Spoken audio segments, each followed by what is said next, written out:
Coming up on The Overcoming Life with Jimmy Evans. You're driving down the street, someone swerves into your lane, you swerve out, that's good fear. It comes, it goes, and it protects you. Bad fear is chronic and debilitating. It's just this chronic fear. God has not given us a spirit of fear, but of love and power and a sound mind. No human being is ever born with fear. It is an added extra that Satan puts there to control us. Fear is a controlling spirit by the devil to keep us off our promised land.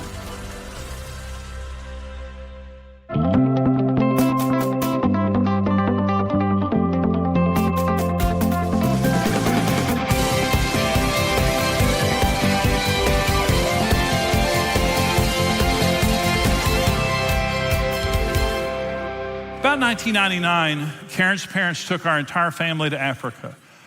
And so we had two guides in South Africa. That was the first place we went. Our guides were named Blessed and Solomon. Makes you feel better.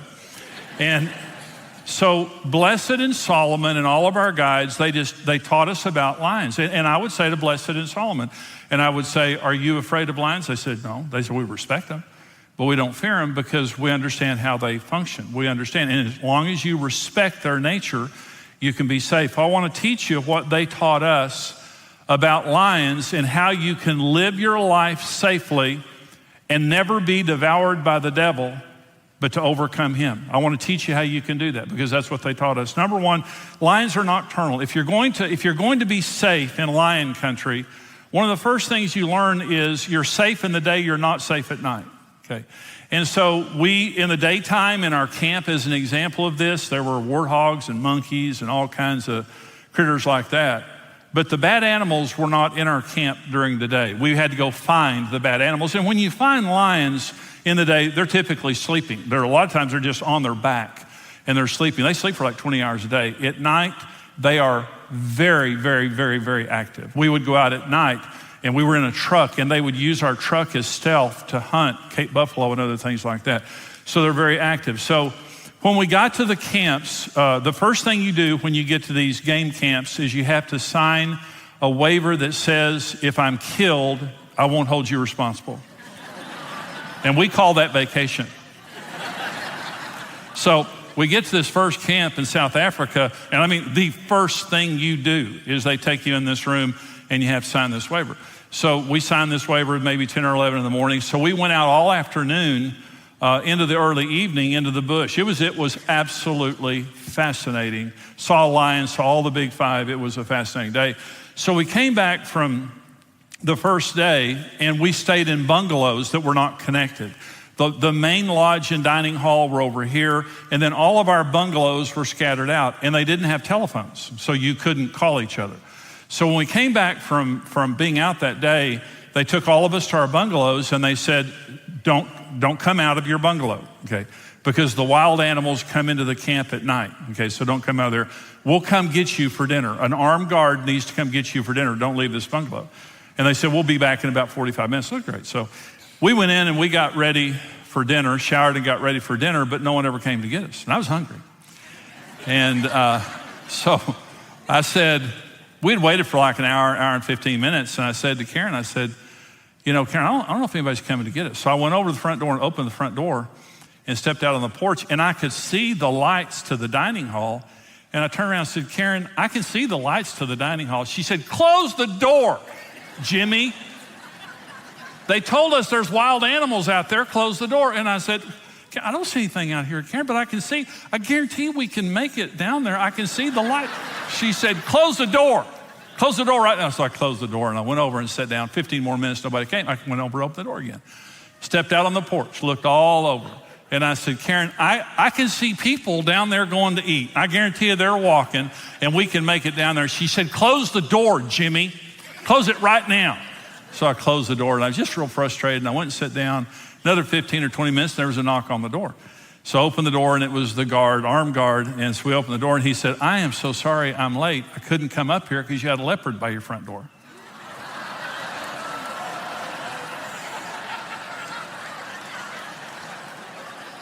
I said, that wouldn't be that front door I've been standing next to for 30 minutes, would it? When I stepped out on the porch, the leopard was probably looking at me going, let's don't kill him, it's his first day. Anyway, stupid people don't taste good. There's a leopard by our front door. So lesson 1 for Jimmy was, it's dangerous at night. Darkness is the devil's domain. You're safe in the light. You're in danger in darkness. You can't cast the devil off of his own property. And sin is his rightful property. That is his domain. Ephesians 5, you were once darkness, but now you're light in the Lord. Walk as children of light. For the fruit of the Spirit is in all goodness, righteousness, and truth. Finding out what is acceptable to the Lord, and have no fellowship with the unfruitful works of darkness, but rather expose them, for it is shameful even to speak of those things which are done by them in secret. But all things that are exposed are made manifest by the light, for whatever makes manifest is light. Therefore he says, awake, you who sleep, arise from the dead, and Christ will give you light. See then that you walk circumspectly, not as fools, but as wise. So the number one thing you learn about lions is they're nocturnal. Stay out of the darkness and you'll be safe. Stay in the light. And I'm saying that to us spiritually. Stay in the light. We all make mistakes, make short accounts with God, and get back into the light, because the devil wants to lure you in darkness. Number 2, lions are paravisual. Now this is a crazy, crazy, crazy thing. And paravisual is my word. I don't know how to say what I'm saying, but paravisual is my word. So we were in a truck. They put us in a Range Rover truck. No ceiling, no doors, little half doors on the side here. There are like 8 of us in the truck. And you go out among the animals, and the lions are all over your truck. I mean, they're all around your truck. And they don't see you. It's freaky. And I said to Solomon one day, I said, why don't they kill us? He said, well, they don't see the way you see. They don't see you as an individual. They just see this big truck. And we're too big to kill, we don't smell good, and we don't take their food. So they just really don't care about us. He says, so we're harmless. They're not gonna hurt you. They said, if you step out of the truck, they'll kill you. So I did not step out of the truck. I'm not a fast learner, but I didn't. I learned my lesson the night before. So we sat one day among a pride of lions eating a Cape buffalo. And there were probably 15 to 20 lions all over our truck, all around our truck. And they don't see you. But Blessed told me one day about they had a bunch of Japanese tourists that came in. And one of the dangers of being among the animals is you kind of forget how dangerous they are, because they don't hurt you because you're in the truck. Well, this Japanese man stepped outside of the truck to get a picture, and the lions killed him and ate him in front of his family. And Blessed said, if you show them an individual profile, they'll kill you. This is the truck. Christian fellowship is the truck. I want to read you a scripture, and maybe you've never seen this the way that it's written. But here's what Jesus said. Again, I say to you that if 2 of you agree on earth concerning anything that they would ask, it will be done for them by my Father in heaven. For where 2 or 3 are gathered together in my name, I am there in their midst. Okay, listen to me. So 2 or 3 being gathered together in your name, what this means is committed Christian fellowship. It means we are friends because of Jesus. I don't want ungodly friends. I'll befriend anybody, but my close friends are all Christians. Okay. So it means 2 means a husband and wife, 2 or 3 means your friends, your family, whatever, but Christians. That we are friends because of Jesus, and we are committed to doing the will of Jesus. So I have committed, accountable relationships. I'm not a lone ranger. When we're with Jesus in a group of 2 or 3 believers committed to the purposes of Christ, he sees Jesus in the midst, and we're too big to kill. You're safe in Christian fellowship. But when you get off by yourself, the devil loves the lone sheep. He's trying to provoke you. The lions actually, this is the freakiest thing you've ever seen. They used our truck as stealth at night. We would be going down a road and they would see a pack of Cape buffalo over here, and we would have like 15 lions. I had big lions right next to me, using our truck to sneak up on a herd of Cape buffalo. Well, Cape buffalo are huge animals. And so what they would do is they spook the herd, hoping for one little one or one weak one to calve off, and they kill that one. They never attack the herd.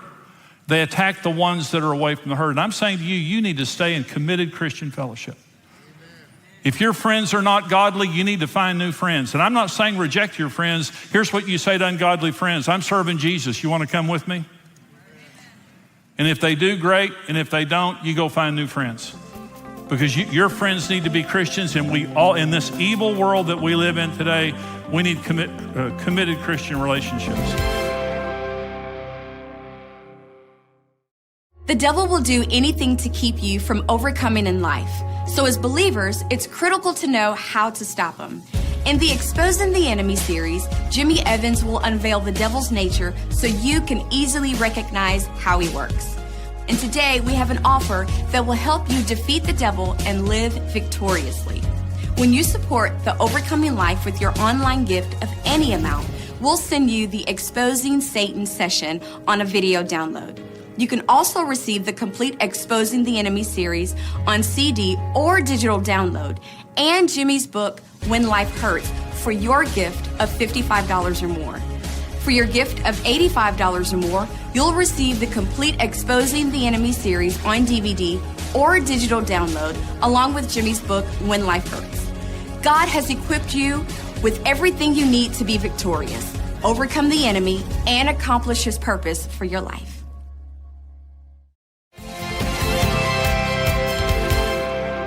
Number 3, lions are territorial. So everything in the wild is about territory. Everything in the wild is about an animal wanting your territory. So they would tell us, we took nature walks every day. And so Blessed and Solomon one day said to us, they said, you guys want to go on a nature walk? And we said, is it safe? And they said, well, it's safe if you're with us. And they had these big hairy guns, and that was great. And in South Africa, we had gone on 3 or 4 or 5 nature walks with Blessed and Solomon, and it was all great. So we went on this nature walk in Botswana, and this guide came up to us, and he said, hey, you guys want to go on a walk? We said, sure. And so it was Karen and me and Karen's dad and another couple. And so there were 5 of us plus the guide. So we got about a mile from camp, and I noticed that the guide didn't have a gun. And I said, hey, where's your gun? He said, we don't need a gun. I said, we actually need a gun. And I'm going to tell you right now, we need a gun. I said, this is what I said. I said, this is lion country. We need a gun. Where's your gun? He said, no, we don't need a gun. The animals are afraid of us. They see us as super predators because we walk on 2 legs. He said, just don't run. If we see lions, if we see something, just don't run. And I mean, I was freaking out. I just got to admit, I was just freaking out, completely freaking out, because I was just thinking, we are in lion country with a crazy guide. This guy doesn't know that he needs a gun. So it was just freaking me out. Now, by the way, Genesis 9:2 says, God put the fear of man on the animals. My neighbor's dog doesn't know that, but all the animals do, others do. So God put the fear of man. So this guy says to us, no, these animals fear us, just don't run. So we're walking down this dirt road, and this bull elephant is approaching us, okay? He's a bachelor bull, which means he's been rooted out of the elephant herd by younger bulls. He's in a bad mood. He's also in musk. There is a hormone coming out of his forehead, which means he's in a triple bad mood, okay? And he sees us. And when he sees us, he starts wagging his head and screaming and rushes us, okay? So so he's coming at us as fast as he can, screaming and all that stuff. So the guide turns to us and says, don't run. I thought, well, I'm not running. I'm going to offer you up as an offering, sin offering to the elephant gods here in about 2 seconds. Jerk, don't bring a gun to lion and bad mood elephant country. Who do you think you are? So, I mean, seriously, we make a single file line behind this guide, and this elephant rushes us. I promise, here's what happened. This elephant is screaming, rushing at us, and the guide goes, and the elephant stopped. And here he came again. Starts all the screaming and throwing his head. Here he comes again. The guy, like that. Elephant walks off.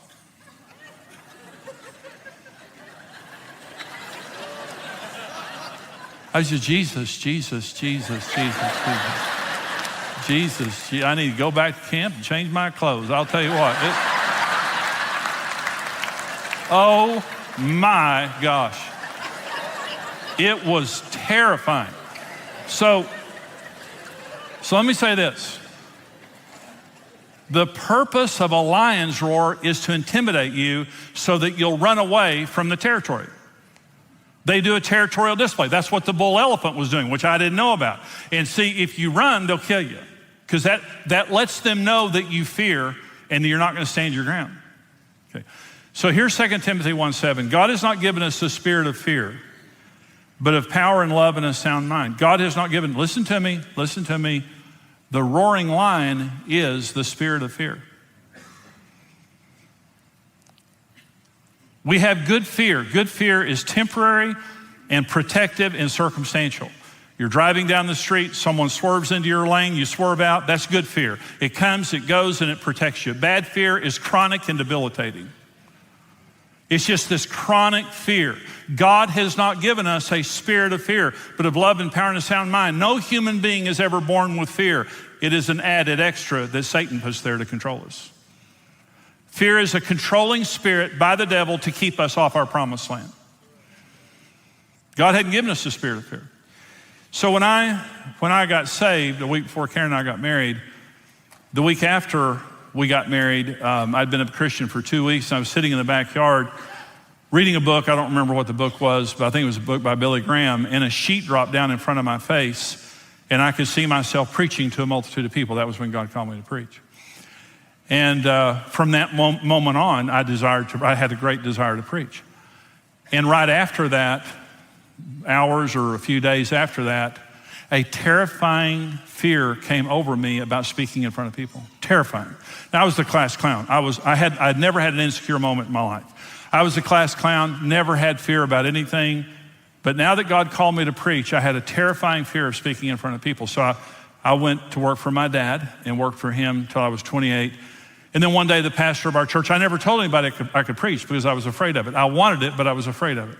So the pastor of our church came up and said, hey, I want you to come on staff as a marriage and pre-marriage counselor. And I said, I can't do that. And he said, well, everybody comes to you guys for marriage counseling, do it up here. So I quit our family business, went to work for the church, did that for 10 months. Then the pastor went to Florida, Larry Titus, great guy, went to Florida, and the elders said to me, would you fill the pulpit until we can figure out what to do for a preacher? And I said, yes. And then I thought, Jimmy, why did you say yes? And I couldn't sleep for a week. It was terrifying. It was just one of the most terrifying things in my life. But a lot of people think that it came natural to me. Oh, no, not at all. I prepared a sermon. I don't remember anything about it because I was on the verge of blacking out the whole time I was preaching. I got up and yelled for 30 minutes and went home, went to bed. I don't remember anything. It was terrifying. So I did it the second week, terrified again. Third week, terrified again. Fourth week, terrified again. And after about a month, they said, would you be our pastor? And on the one hand, that's what was my desire. That was my passion. On the other side, I was just terrified. So I preached the next week, terrified. Next week, terrified. And the problem is the church kept growing. Just when I would kind of get used to this size, it went to 2,000, 3,000, 4,000, 5,000. And about the time I got used to that, radio stations called and TV stations called, then radio networks called, then TV networks called, and then I spoke in churches and conferences and larger churches and larger conferences and larger churches and larger conferences and bigger networks and bigger TV stations. And then one day Joel Osteen called me. He said, would you come preach for me in Houston? I said, yeah. And I went down there and they run 40,000 on the weekends. His church was a basketball arena. It's a massive arena. So on Sunday morning service at 11 a.m. a couple of years ago, I got up to preach and there were 12,000 people present. And I remember getting up and preaching and it was just fun. It was just exciting and fun. I was completely calm. And I preached to 12,000 people. And I got finished and I got in the car and Karen and I were on our way back to our hotel room, and Lisa Combs is Joel's sister. She's a friend of mine. So Lisa sent me a picture of me preaching. And she said, hey, Jimmy, just wanted you to see this picture from the 11 o'clock service this morning. So Karen and I are in the car and I open my phone, pull up this picture. It's a picture of me from behind preaching at Lakewood. It's the picture that Lord showed me at 19 years old.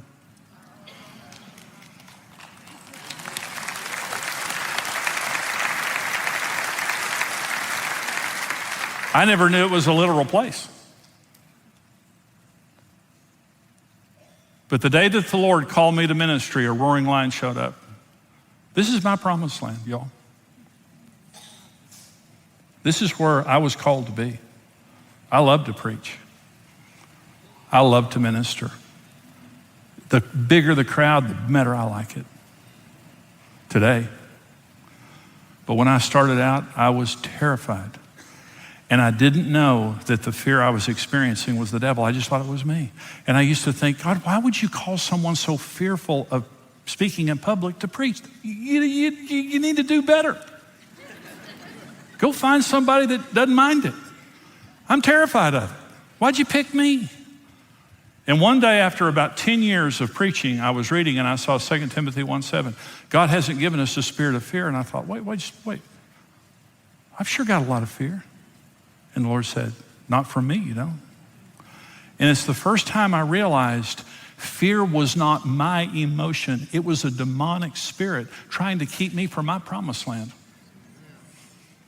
And I stopped dealing with fear as my weakness and my emotion, and I began to understand it was a separate entity from me, and I began to take authority over it. And before I would get up and speak, this terror would come over me, this fear would come over me, and you're gonna fail, you're gonna get up and you're gonna drool, you're gonna get up and you're gonna accidentally cuss, you're gonna get up and everybody's gonna walk out mad.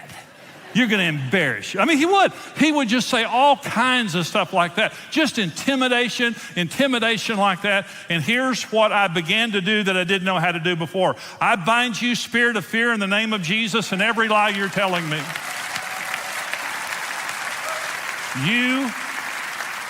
You are a demon spirit, and you're on my territory, by the way.